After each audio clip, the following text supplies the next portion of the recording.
The stellar research vessel Hawking drifted silently through the Kuiper Belt, its sensors probing the endless dark. Dr. Sarah Chen stood at the observation deck, her eyes fixed on the strange readings they'd picked up 3 days ago. After 20 years of searching for signs of extraterrestrial civilization, they'd finally found something, though not where anyone expected. Dr. Chen. Lieutenant Rodriguez's voice came through the intercom. "We've finished mapping the structure. You're going to want to see this." In the ship's primary lab, a holographic display showed what appeared to be a massive installation embedded in a distant asteroid. Its architecture was unlike anything humanity had ever constructed, all sweeping curves and impossible angles that seemed to defy conventional engineering. "The energy readings are off the charts," Rodriguez explained, manipulating the display to show various sensor data. "Whatever this is, it's still active after God knows how long." Sarah studied the readings carefully. The structure appeared to be generating some kind of quantum field, but its purpose remained unclear. "Any signs of who built it?" "Nothing definitive, but based on the decay rates of various materials, we estimate it's at least 50,000 years old." Sarah felt a chill run down her spine. Humanity had barely mastered spaceflight, and here was evidence of a civilization that had achieved technological marvels before humans had even developed written language.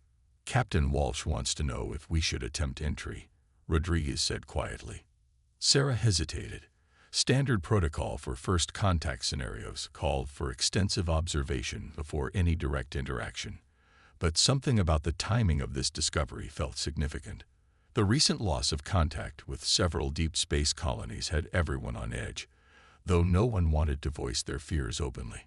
"Tell the captain I recommend proceeding with caution," she finally replied.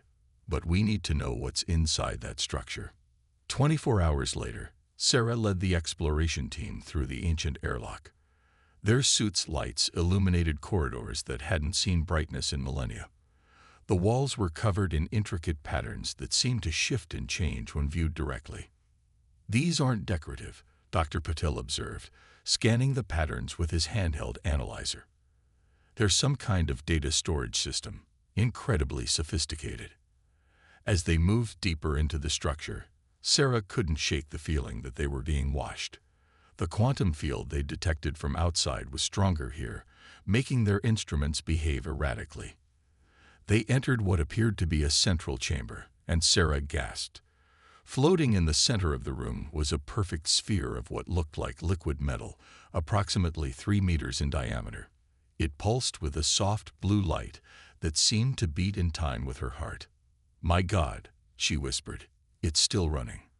Before anyone could respond, the sphere suddenly flared with brilliant light. Sarah shielded her eyes, and when she looked again, the walls of the chamber had come alive with projections, star charts, technical diagrams, and text in an alien script scrolled past at dizzying speed. A voice spoke directly into her mind, bypassing her suit's communication system. "Authentication protocol initiated. Analyzing neural patterns." Sarah felt a gentle pressure behind her eyes as the alien system scanned her consciousness. The sensation lasted only seconds before the voice returned.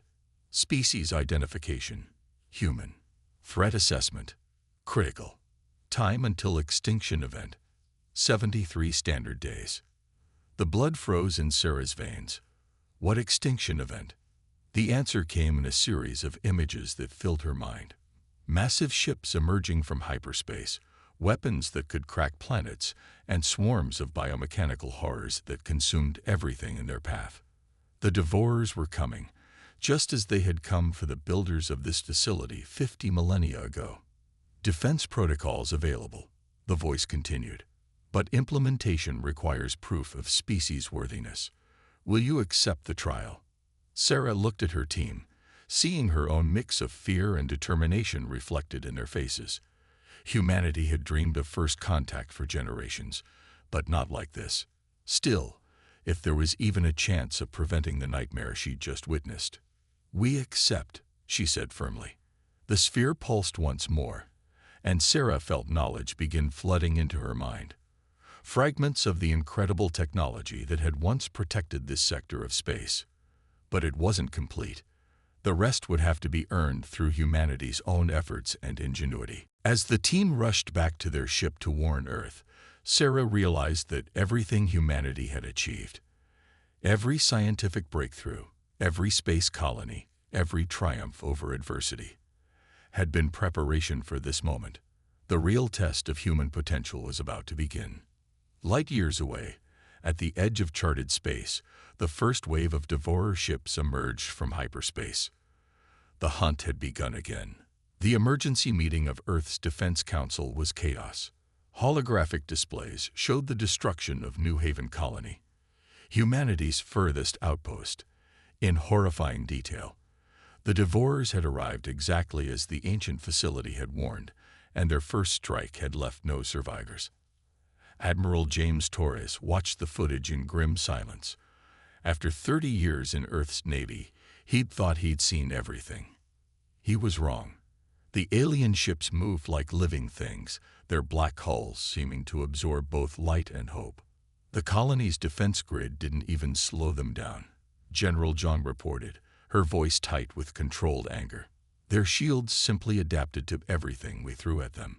It's like they're evolving during combat. They are, Dr. Chen interrupted. All eyes turned to the scientist who'd discovered the ancient facility. She looked exhausted, dark circles under her eyes betraying endless hours spent decoding the alien data.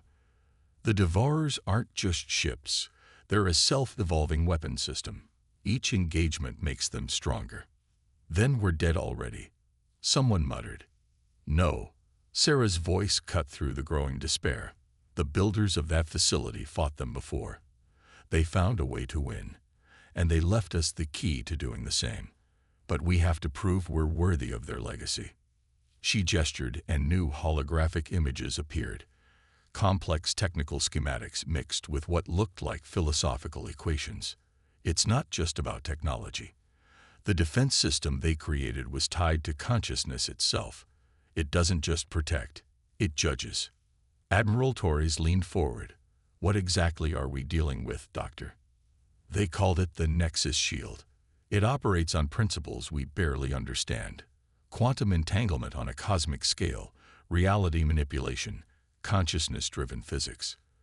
But we don't need to understand it completely to recreate it. We just need to prove we deserve it. The room erupted in argument. Some demanded immediate focus on conventional defenses. Others wanted to evacuate Earth while they still could. The Devourers had already destroyed 3 more colonies while the Council debated. Torres stood, his voice cutting through the chaos. Enough. Dr. Chen, what do you need? Everything. Our best scientists, unlimited resources, and most importantly, time. The facility's data suggests we have roughly 60 days before the main Devourer fleet arrives. You have it all, Torres declared. I'll coordinate with what's left of the fleet to buy you every second we can. As the Council dispersed to implement emergency protocols, Sarah caught Torres's arm. Admiral, there's something else. The trial the facility mentioned. I don't think it's just about building the technology. The data keeps referring to unity in diversity and strength through shared consciousness. I think we need to prove we can come together as a species. Torres smiled grimly. Then we better hope this threat is enough to make us forget our differences. Over the next weeks, humanity's greatest minds gathered at a secret facility beneath the Atacama Desert. Sarah led teams working around the clock to decipher the alien technology, while Earth's combined fleet engaged in desperate holding actions against Devourer scout ships. Each battle brought new horrors. The alien vessels seemed to anticipate tactics before they were implemented, absorbing or reflecting every weapon humanity had developed. But they also revealed patterns, weaknesses that disappeared almost as quickly as they were discovered. They're testing us, Sarah realized one night, staring at battle footage. Every engagement is carefully calculated to push us to our limits. They want to see how we adapt. Her team had made breakthrough after breakthrough, pushing the boundaries of human science. They'd created new forms of quantum computing, unlocked secrets of consciousness transfer, and developed theories that rewrote physics textbooks. But it wasn't enough. The Nexus shield required something more. A fundamental shift in how humanity approached existence itself. The ancient builders hadn't just created a weapon. They'd evolved beyond traditional physical limitations. As Sarah worked late into the night, alerts flashed across her screens.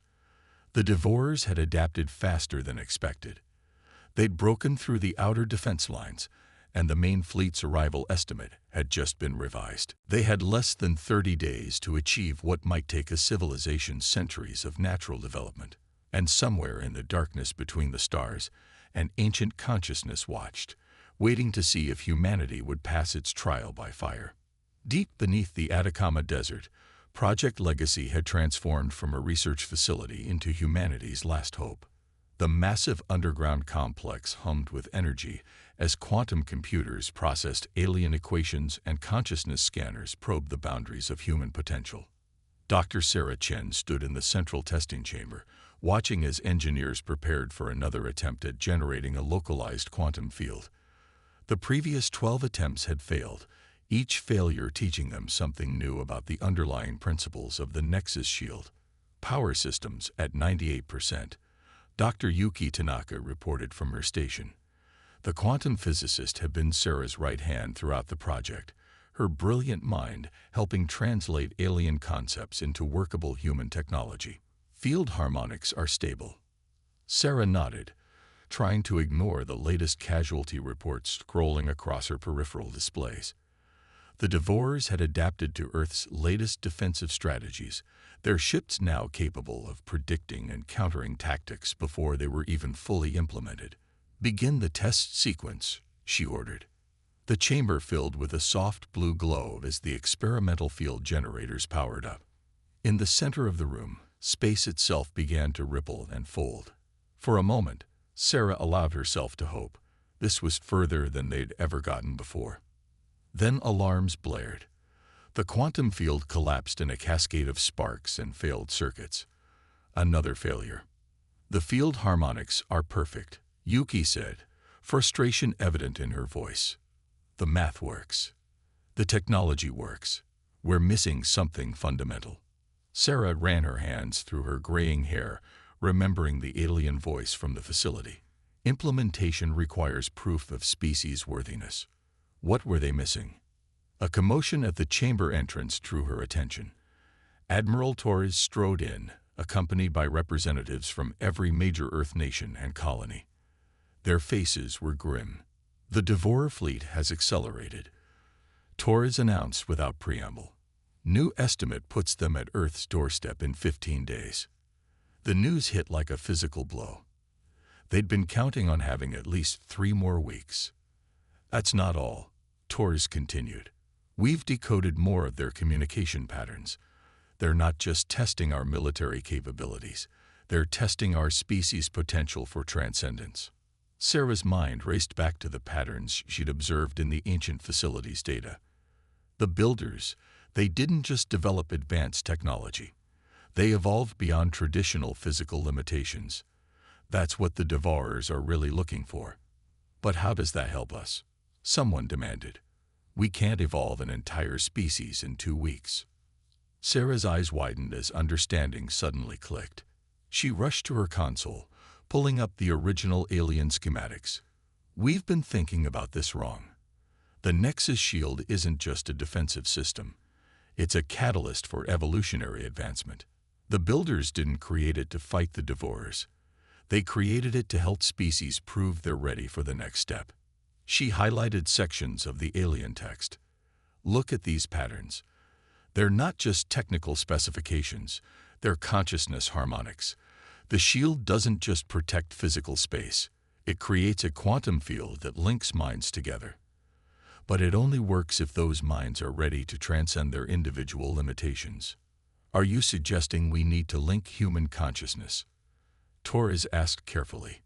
"Create some kind of hive mind?" "No, not a hive mind." Sarah's fingers flew across her console, reconfiguring their approach. "Something new. A network of individual consciousness working in perfect harmony while maintaining uniqueness, unity in diversity, exactly what the alien data kept referring to. The room erupted in debate. Some argued it was too risky, that linking human minds could destroy individual identity. Others saw it as the only path forward. The discussion grew heated until a young engineer named Miguel Rivera spoke up. "My family was on New Haven when it fell," he said quietly. The room fell silent. I felt their loss like a piece of my soul was torn away. But working here, seeing how we've all come together despite our differences, maybe we're already more connected than we realize. Sarah looked around the room. Humans of every nation, culture, and background, all working together toward a single goal. The answer had been in front of them all along. The technology isn't the trial, she realized aloud. Building it is just the first step. The real test is whether we're willing to trust each other enough to link our minds together, to prove we can achieve unity without sacrificing our individual essence. She turned to the assembled leaders. "We need volunteers, people willing to be the first to link their consciousness through the quantum field. If it works, they'll be the foundation for expanding the field to protect Earth. If it fails, I volunteer," Miguel said immediately. Others quickly followed. Yuki, several other scientists, military personnel, and even some of the political leaders. As Sarah began reconfiguring the test chamber for the new approach, alerts flashed across the global defense network. The Devourers had begun systematically destroying outer system outposts, their ships moving with terrible purpose toward Earth. In 15 days, humanity would either transcend its limitations or face extinction. The true trial was about to begin. The first human consciousness link test had succeeded beyond their wildest expectations. 12 volunteers, connected through the experimental quantum field, had achieved a state of unified awareness while maintaining their individual identities. But that success had come with a terrible price: security breach in Section 7. The alarm echoed through Project Legacy's underground corridors as Sarah Chen raced toward the main quantum core. Behind her, emergency bulkheads slammed shut, containing the damage from multiple explosions that had rocked the facility. "Status report," she demanded, reaching the core's control center. Yuki's face appeared on a nearby screen, blood trickling from a cut on her forehead. "Saboteurs hit multiple key systems. The quantum harmonics are destabilizing. If we lose containment..." She didn't need to finish. They all knew the risks of quantum core collapse. But timing wasn't a coincidence. The attack had come just hours after the successful consciousness link test. "The Devourers?" Admiral Torres asked, joining Sarah at the controls. "No." Sarah's voice was grim as she worked to stabilize the failing systems. "Human. A group calling themselves Pure Mind. They believe the consciousness linking technology will destroy human individuality. They'd rather see humanity die pure than evolve." The irony was bitter. They'd finally proven humans could link minds without losing themselves, only to face resistance from their own species. 10 days remained before the Devourer fleet arrived, and now their best hope for survival was in flames. Miguel Rivera's voice crackled over the comm. "Dr. Chen, we got wounded in the test chamber. The saboteurs targeted the volunteers first." Sarah's blood ran cold. The 12 who'd participated in the link had been changed by the experience. They described it as awakening to a larger reality, while becoming more truly themselves. Now they were being hunted by their own people. "Get them to the backup facility," she ordered. "We're implementing Protocol Omega." Torres raised an eyebrow. "You want to evacuate?" "Now." "Not evacuate. Escalate." Sarah pulled up the facility's full schematics. The saboteurs proved something crucial. Fear of change is as dangerous as the Devourers themselves. We need to show everyone what's really at stake. She opened a channel to all remaining project personnel. "This is Dr. Chen. What I'm about to tell you isn't just classified. It's beyond any security rating Earth has ever used. The consciousness link we achieved wasn't just communication. We glimpsed what humanity could become, what we need to become. The quantum core's warnings blared as she spoke, but she continued. The 12 volunteers didn't just share thoughts. They experienced existence on a quantum level. They saw the patterns the builders left for us, understood why the devourers test species across the galaxy. This isn't just about survival. It's about the next step in human evolution. Yuki's voice joined in. The linked consciousness state. We saw fragments of other realities, potential futures. The devourers aren't just destroying species that fail their test. They're pruning the universe, ensuring only those ready for transcendence survive. Which is why we're accelerating the timeline, Sarah announced. Everyone's still capable of reaching the backup facility. Get there now. We're going to attempt a full-scale consciousness link. Not just 12 people, everyone who's willing. Protests and questions flooded the communications channels. The risks were enormous. The technology was barely tested. The saboteurs were still active. But underneath the fear, Sarah sensed something else. As emergency teams fought to contain the damage to the primary facility, volunteers began arriving at the backup site.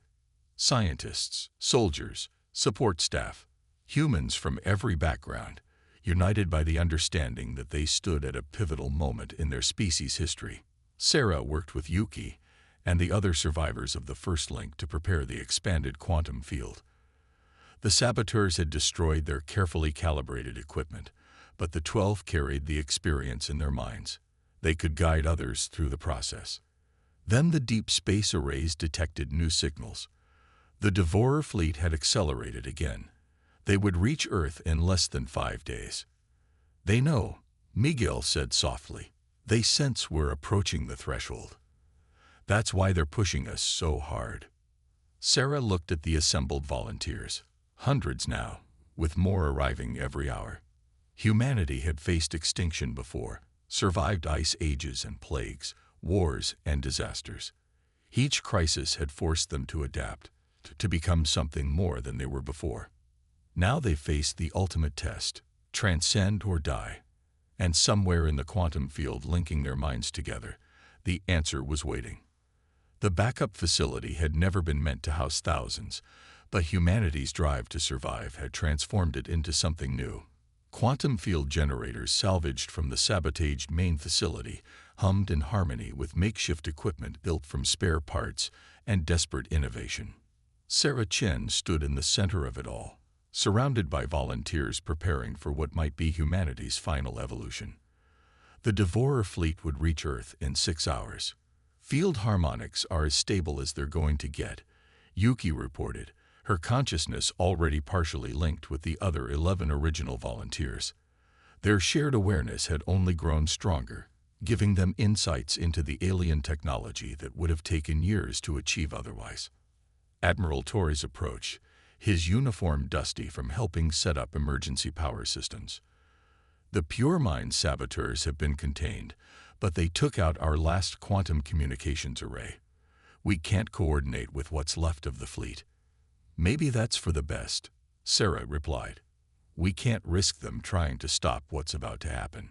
She turned to address the gathered volunteers, nearly 5,000 now, all who had made it to the facility in time. Scientists, soldiers, civilians who had heard whispers of humanity's last hope and came running. What we're attempting has never been done on this scale, she began. The consciousness link will change us fundamentally. The 12 pioneers have shown us it's possible to maintain our individual identities while achieving something greater, but with this many minds. We're ready, Miguel interrupted, speaking for many. We've all seen the reports. The Devourers aren't just testing our technology or our will to survive. They're testing our potential for transcendence. Everything in human history has led us to this moment. Sarah nodded, feeling the weight of destiny. Begin the sequence. The quantum field generators powered up, their combined energy making reality itself seem to ripple. The 12 original volunteers linked first, their shared consciousness creating an anchor point for the others. Then, group by group, the rest began to join. Each mind added to the quantum field increased its strength exponentially. Sarah felt it when her turn came. The sensation of her consciousness expanding beyond physical limitations, while somehow becoming more truly herself. They saw everything. Every volunteer's memories, hopes, and fears became accessible to all, yet remained distinctly their own. The quantum field didn't merge their minds. It transcended the very concept of separation while preserving uniqueness. And in that transcendent state, they finally understood what the builders had created. The Nexus shield wasn't just a defense system. It was a bridge to a higher state of existence. Through their linked consciousness, they perceived the Devourer fleet approaching Earth. But now they saw the alien ships for what they truly were, instruments of evolution, culling species that clung to limitation while elevating those ready to become something more. The quantum field expanded further, encompassing more volunteers as they arrived. Each new mind added new perspectives, new possibilities. They began to perceive reality itself as a fluid thing, subject to consciousness on a quantum level. Then they felt it. Another presence in the field, ancient and vast. The voice that had first spoken to Sarah in the ruined facility now addressed them all. The trial is complete. You have proven worthy. The knowledge flooded their linked minds, how to manipulate quantum fields on a cosmic scale, how to transcend traditional physics, how to reshape reality itself. But more importantly, they understood why. The universe was alive with consciousness, evolving towards something greater. The Devourers were caretakers, ensuring only species capable of contributing to that evolution survived. Sarah felt Taurus's mind grasp the implications first. We don't need to fight them, he realized. We need to show them what we've become. As one, their linked consciousness reached out across space. The Devourer fleet approached Earth, weapons ready, and stopped. They had expected to find another species desperately clinging to physical existence. Instead, they found something unprecedented. Thousands of human minds linked in perfect harmony, yet each remaining uniquely individual. Unity through diversity, transcendence through cooperation. The Devourer's response rippled through space-time. Evolution achieved. Protection protocol activated. Around Earth, reality itself began to shift. The Nexus shield sprang into existence, not created by technology alone, but born from the unified consciousness of humanity reaching its next evolutionary stage. The Devourer fleet departed as quickly as it had come, leaving behind a changed humanity. The quantum field had permanently altered those within it, giving them abilities and awareness beyond anything their ancestors could have imagined. But it was only the beginning. As news of what had happened spread, more humans came forward, ready to join the consciousness link. Not everyone would choose to evolve. The pure mind philosophy proved some would resist change until the end. But humanity as a species had passed its trial by fire. In the quantum field linking thousands of minds, Sarah felt the future unfolding with infinite possibility. They had not merely survived extinction. They had transcended it. And somewhere in the vast darkness between the stars, other species approached their own moments of truth, their own chances to evolve beyond limitation. Humanity's next great adventure was just beginning.